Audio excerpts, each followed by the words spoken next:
Hello, কেমন আছো সবাই? আজকে ট্রিপের পরের পার্টটা দেখাবো। Good morning. আজকে আমাদের সিমলাতে লাস্ট দিন।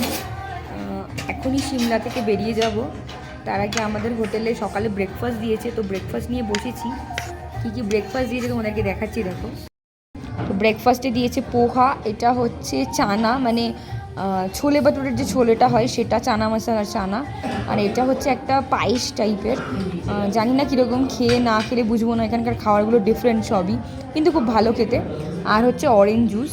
তো এটা দিয়ে আজকে ব্রেকফাস্ট শেষ করব। তারপর আমরা বেরিয়ে পড়েছি আজকে মানালির উদ্দেশ্যে। সিমলা থেকে মানালি হচ্ছে 234 কিলোমিটার দূর। তো আমরা বেরিয়েছিলাম ব্রেকফাস্ট করে, আর আমাদের পৌঁছতে পৌঁছতে হয়ে গেছিল রাত। তার মধ্যে এত সুন্দর দৃশ্য দেখতে দেখতে যাচ্ছিলাম, আর খুবই সুন্দর মনোরম দৃশ্য দেখতে দেখতে মন ভরে যাচ্ছিল। পাহাড়, নদী।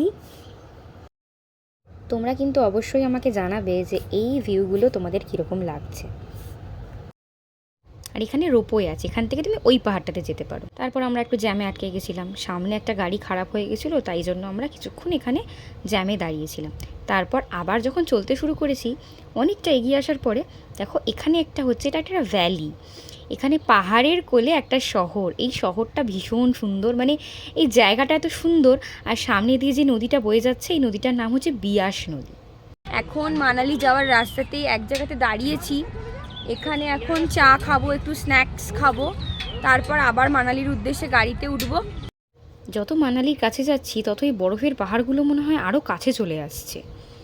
এরপর আবার মানালিতে গিয়ে তোমাদেরকে বাকিটা দেখাবো। আজকের মতো বাই।